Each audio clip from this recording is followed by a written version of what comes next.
आपके साथ संदीप पोहीवाल।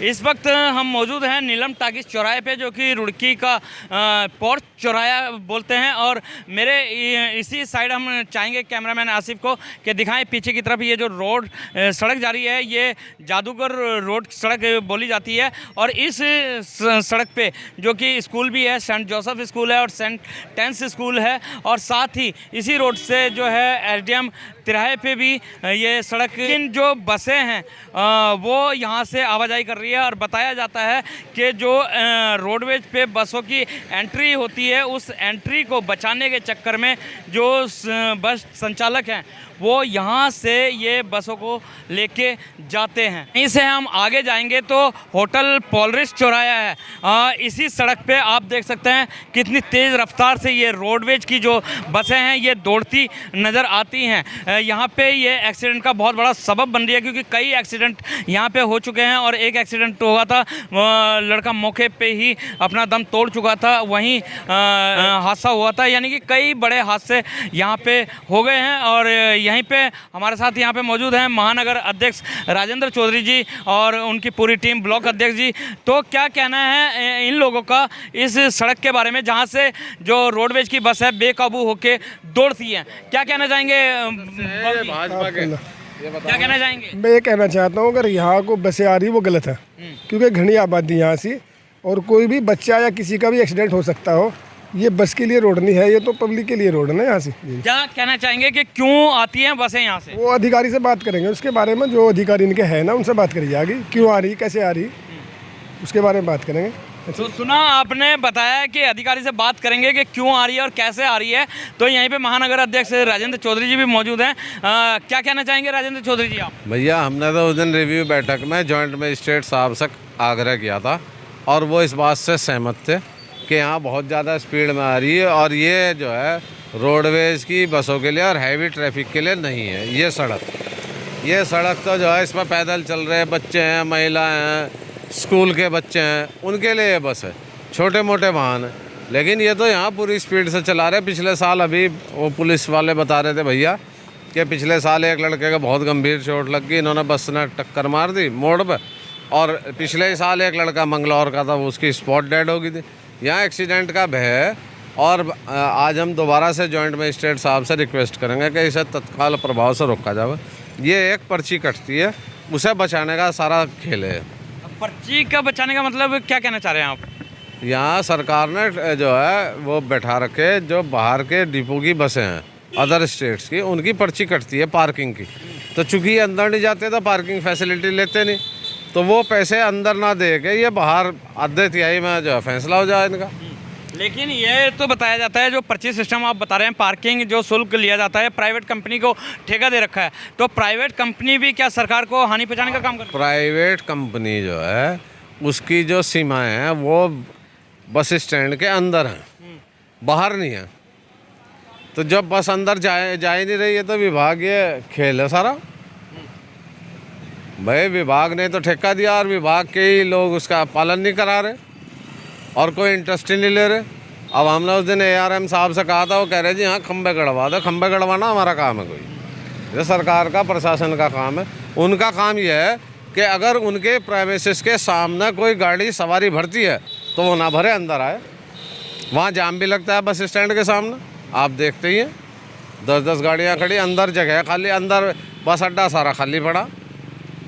तो सुना आपने, बहुत बड़ा एक गंभीर विषय बताया है महानगर अध्यक्ष राजेंद्र चौधरी जी ने कि जो बसें हैं एंट्री बचाने के चक्कर में बाहर से बाहर ही चली जाती हैं और जो शुल्क एंट्री का होता है वो नहीं दे पाती। और रोडवेज के अंदर जबकि बसों को जाना चाहिए और रोडवेज के अंदर से ही निकलना चाहिए, लेकिन वहीं ड्राइवरों ने इतनी ज़्यादा अपनी मनमानी कर रखी है कि वो एंट्री बचाने के चक्कर में लोगों की जानों से भी खिलवाड़ कर रहे हैं। तो यहाँ पर हमारे साथ ब्लॉक अध्यक्ष भी मौजूद हैं। क्या कहना चाहेंगे ब्लॉक अध्यक्ष जी? देखिए, यहाँ ये बहुत गलत है, बहुत भीड़ भाड़ वाला रोड है ये। बच्चे हैं, लेडीज हैं, बहुत छोटी रोड है। इस पे इतनी हाई स्पीड से बसें जा रही हैं कि कभी भी कोई दुर्घटना हो सकती है। ये चाहिए ARM को कि वो इन्हें रुकवाए, ये उनका काम है। हमने ज्वाइंट मजिस्ट्रेट से भी कहा था और फिर मिलेंगे। तो टक्कर मार दी, फिर एक बच्चे का पैर खराब हो गया था, कुचला गया था। एक पिछले साल 8 स्पॉट डेथ हो गई थी एक लड़के की। तो यहाँ से तो कोई मतलब ही नहीं, आप बस अड्डे से जाएं, बस अड्डे के अंदर जाएं, जो ये पर्ची वर्ची का खेल है सब ये खेल चल रहा है पैसे बचाने के लिए, सब बंदर बाट हो रही है। यहीं पे हमारे साथ ये जो आप देख रहे हैं विकलांग हैं से भी जानते हैं, ये जो रोडवेज की बसें यहाँ से चल रही हैं, क्या ये सही है या गलत है? ये तो गलत है भाई साहब। अच्छा, क्यों गलत मानते हैं आप? ये गलत है, पुल की वजह से चल रही ना, ये इधर को गलत है, भीड़ ज़्यादा है, बच्चे आओ यहाँ, कोई स्कूल के बच्चे आओ, बहुत गलत है ये। आगे भविष्य में कोई भी हादसा हो सकता है। हाँ, लेकिन रोडवेज के तो 2 गेट है, इन और आउट का। अगर जो ये जाएं और वहीं से अंदर से बाहर आएँ तो क्या कहीं सहूलियत मिलेगी? हाँ सहूलियत मिलेगी, फिर जनता को बहुत सहूलियत मिलेगी। अच्छा, ये गलत है, जो पीछे बुला रहे हैं, ये बहुत गलती कर रहे हैं।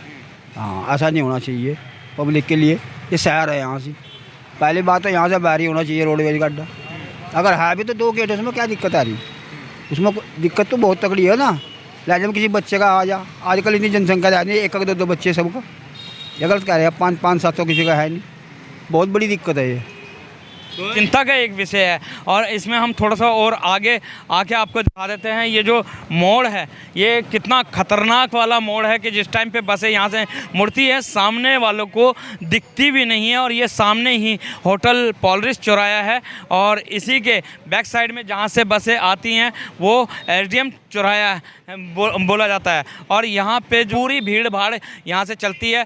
तो मौजूद हैं पत्रकार सूरज वर्मा जी, उनसे भी जान लेते हैं। सूरज वर्मा जी, जैसे कि ये बसों की आवाजाही है जादूगर रोड से हो रही है और आगे स्कूल भी है, इस पर आपका क्या कहना है? देखिएगा, रोडवेज के सामने आवागमन कम है और भीड़ है, वहाँ से बसें टर्न होने में दिक्कतें आती हैं। ये जितनी भी रोडवेज की बसें हैं, ये उत्तर प्रदेश सरकार की, ये क्या काम करते हैं, सवारी तार के इधर निकल जाते हैं। क्योंकि एक शुल्क होता है रोडवेज का प्रति बस का, जो भी रोडवेज के अंदर बस आती है उसका 100 रुपीज़ या 150 रुपये के समथिंग एक शुल्क है रोडवेज का ना, ताकि वहाँ पे व्यवस्था बनी रहती है। अभी क्या काम करते हैं कि इधर से लाए तो इधर, इधर से लाए इधर, वो बीच में गाड़ी को रोडवेज पे टर्न करने का जो है अंदर जो उन्हें इग्नोर कर रखा है। ये सुविधा के अनुसार ये रोड खाली पड़ी रहती है। सरकार को नुकसान नहीं दे रहे ये लोग? नहीं, सरकार को नुकसान तो शुरू से दे रहे हैं। प्राइवेट बसों का अड्डा है, टीआई आके यहाँ पे बैठता नहीं है। आप देखिए प्राइवेट टैक्सी, प्राइवेट बसें पूरी की पूरी लगी हुई हैं। जितने भी जनप्रतिनिधि हैं, जितनी सरकारें, एक बताइए रोडवेज पे कितनी, आप दूर के दूर देखिए प्राइवेट बसें वो खड़ी हैं, रोडवेज वो खड़ी है। लेकिन पब्लिक की आने जाने वाले व्यक्तियों की मोटरसाइकिल का चालान काटने के लिए ये ट्रैफिक पुलिस खड़ी है, इनको ये नहीं दिखता? इस लोगों को मैं आपके चैनल के माध्यम से कहना चाहता हूं कि इनके भी जो इनकी ड्यूटी लगी है उनका भी फर्ज बैठता है यहाँ पे रोड को साफ़ कराना। प्राइवेट बसें दुकान के आगे ठिए, एक ये होटल बना हुआ है, इस तरीके के पूरे धंधे बने हुए हैं। और आप देखिएगा रोड को जाम कर रखा है, आम आदमी का भी निकलना दुश्वार है यहाँ पे। और रोडवेज ये पीछे को बेचारे नहीं जाएंगे तो बस वाले कहाँ जाएंगे बताएं? ये बसें भी और ये भी बिल्कुल अधिकार, पास में एसडीएम साहब है, आँख मूंदे बैठे हैं। आप देखिएगा एक बार भी क्या एसडीएम साहब की गाड़ी जाती है उन्होंने नहीं देखा कि संदीप पोईवाल जैसे पत्रकार हैं, ये बेस्ट है, कम से कम ऐसी आवाज़ उठा रहे हैं, जनता के लिए आवाज़ उठा रहे हैं। मैं इनको साधुवाद धन्यवाद देना चाहता हूं। और ये जितने भी जनप्रतिनिधि हैं ये सारे के सारे बेकार हैं, ये सिर्फ अपनी रोटी या अपने कमीशन उसके लिए काम करते हैं, ऐसी आवाज़ के लिए ये लोग काम नहीं करते। मैं आपके चैनल को और आपको धन्यवाद देना चाहता हूं कि आपने ऐसी आवाज़ भी उठाई है। जी बहुत बहुत धन्यवाद वर्मा जी, क्योंकि हम लोग पत्रकार हैं और हमारा दायित्व है समाज की जो समस्याएं हैं उनको उजागर करें और शासन प्रशासन को जगाने का काम करें, ये हमारा एक नैतिक जिम्मेदारी है। लेकिन आप इस रोडवे जो प्रकरण चल रहा है कि पीछे से लाते हैं और आगे चला देते हैं, इसके लिए दोषी किसे मान रहे हैं? देखिएगा, इसके लिए हम ही लोग दोषी हैं, दूसरा कोई नहीं है। ये रोड जो है, इस रोड पे यदि ये शांत रोड है, इस रोड पे बसों का आवागमन है, तो यहाँ के रहने वाले व्यक्ति इस रोड को बंद कर दें। यहाँ पे लोग 20-20, 50-50 रुपये लगाकर ये लगा दे ताकि भारी वाहन ना गुजरे, क्योंकि ये रोड क्षतिग्रस्त होगी तो फिर बननी नहीं है। क्योंकि एक तो पहले ही मसाले और माल नहीं लगता, विलों पे काम होता है, जो माल लगा हुआ उसको ये भारी वाहन चल के नाश कर देते हैं। तो मेरा जितने भी यहाँ कॉलोनी वासी हैं उनसे भी निवेदन है कि ये जो रोड है ये एक सॉफ्ट रोड है। और इस रोड पर ना वो आपने देखा होगा पिलर लगा दिए जाते हैं, वे 2-3 पिलर लगा दे ताकि ऐसी बसों का आवागमन बंद हो जाए। क्योंकि देखो खाना खाने के लिए भी थाली में रोटी के टुकड़े को तोड़ना पड़ता है। यदि आपको रोड बन चाहिए तो यहाँ 2 पिलर लगा दें, 100 नहीं 200 रुपये के, 500 रुपये के। पिलर लगाना एक समाधान तो नहीं है, और पब्लिक क्यों लगाएगी पिलर? तो देखिए, मेरा कहना है कि महात्मा गांधी ने भी देश आज़ादी के लिए धरना दिया था, और ये लोग यदि ये नहीं सक्षम है, नहीं पिलर लगा सकते, तो माननीय एसडीएम का यहाँ पे पास में ऑफिस है, ऐसा एसपी देहात का ऑफिस है, वहाँ जाकर बैठ जाएं, उनसे आग्रह करें। रेवेन्यू बैठक हुई थी, एसडीएम साहब ने साफ तौर पे निर्देश दिए थे कि रोडवेज का आवागमन जो है उस रोड सड़क से बंद किया जाए। अब निर्देश दिए थे, देखो मुझे तो पता नहीं किसे दिए थे। यदि निर्देश दिया, एक मजिस्ट्रेट निर्देश देता तो उस पर अमल होता। जब मजिस्ट्रेट ने निर्देश दिए तो उस पर अमल क्यों नहीं हुआ? इसके पीछे तो कहीं ना कहीं या तो मजिस्ट्रेट के जो आदेश हैं वो कहीं ना कहीं क्या कहेंगे, जनाधार नहीं है, भारी नहीं है, या अधिकारी उनकी नाफरमानी कर रहे हैं, ये गलत है। और जो अधिकारी उनके मजिस्ट्रेट के आदेशों की नाफरमानी कर रहा है उसके खिलाफ कार्रवाई हो। तो बहुत बड़ा सवालिया निशान खड़ा कर दिया है यहाँ पे पत्रकार सूरज वर्मा जी ने। एक स्टूडेंट भी मौजूद हैं, क्या कहना चाहेंगे भाई साहब आप? ये यहाँ पर ये जो गाड़ियाँ चल रही हैं यहाँ पर ये बहुत गलत हो रहा है यहाँ पे, क्योंकि ये मेन रोड नहीं है बिल्कुल भी, और आम पब्लिक को भी वैसे इससे बहुत परेशानी हो रही है इससे, इसलिए इसको रोकने का प्रयास करना ज़रूरी हो गया है अब तो इसके गाड़ियों के लिए। तो जिसकी भी आप आवाज़ सुने, सारे ही कह रहे हैं कि यहाँ से ये आवाजाही जो है ये गलत है, इसको रोकने के प्रयास करने चाहिए। तो इन सब बातों को रोकेगा कौन, ये देखने का विषय है, सोचने का विषय है। एक एसडीएम साहब से बैठक हुई थी तो उनसे विचार विमर्श किया गया था। उन्होंने कहा वहाँ पर मैं CPU वाले भी लगा दूँगा, और उनके अभी कहूँगा कि सब गाड़ी अंदर आएँ। और पीछे जो पहले व्यवस्था थी कि गाटर लगे हुए थे और बड़ी गाड़ी अंदर नहीं जाती थी, अब उनके द्वारा यह आश्वस्त किया गया था कि शीघ्र ही जो है उसकी कार्रवाई की जाएगी। उन्होंने नगर निगम को उस टाइम पे अवगत भी करा दिया था, शायद उनके स्तर से कार्रवाई की जानी है। जैसे आप हमारे द्वारा UPSRTC में भी लेटर लिखा हुआ है, और हमारी उत्तराखंड की सब बसें अंदर ही आती हैं। अब हमने हरियाणा रोडवेज वालों को भी बोला है कि अपनी घर से अंदर लेके आएँ, क्योंकि हरियाणा वालों की पर्ची हमारी नियमित रूप से कट रही है। अब यूपी वाले के नियर अगर वो काटर लग जाएगा तो नियर अबाउट सब गाड़ी अंदर ही आएंगे, फिर किसी तरह की कोई प्रॉब्लम नहीं रहेगी। पर्ची काटना हमने एक प्राइवेट वाले को टेंडर दे रखा है, SK एंटरप्राइजेज वालों को, उन्हीं के पास है, क्योंकि इसका शुल्क हमारे पास नहीं आता, ये निगम पे नहीं रहता, ये हमारे मुख्यालय से अनुबंध हो रखा है। तो जो प्राइवेट वाले हैं उनके ही उसमें हैं, वही लोग काटते हैं। किराया रुड़की से हरिद्वार का हमारा तो सेम ही है उत्तराखंड का, लेकिन UPSRTC ने करीब 10 से 15 रुपये की वृद्धि की हुई है। जब ये सोलानी वाला पुल टूटा था उस समय उनके द्वारा जो है ये वृद्धि की गई थी, क्योंकि गाड़ी वाया डंडेरा घूम के जाती हैं।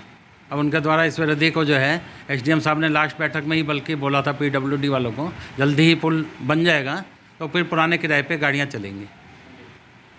हाँ, नेचुरल है, UPSRTC वालों ने इसीलिए बढ़ाया हुआ है कि उनका किलोमीटर बढ़ा हुआ है, घूम के जाती हैं बसेस। लेकिन हमारे उत्तराखंड का भी सेम किराया है, जो हरिद्वार का किराया लिया जाता है उसी किराए पे हम गाड़ियाँ चला रहे हैं। पुल बनना चाहिए, जल्दी बनना चाहिए, क्योंकि पैसेंजर्स को नुकसान है, टाइम भी ज़्यादा लगता है, फाटक बंद रहता है, वहाँ लाल कुर्ती में भी जाम रहता है समय समय पे। पुल के लिए SDM साहब ने भी आश्वस्त किया है कि शीघ्र पुल के लिए जो है बजट आ चुका है और शीघ्र उसकी कार्रवाई की जाएगी। तो इसी के साथ ही बने रहिए दृष्टि न्यूज में, लाते रहेंगे आपके पास समाज से जुड़ी खबरें। जब तक के लिए दीजिए इजाज़त। जय हिंद, जय भारत, जय उत्तराखंड।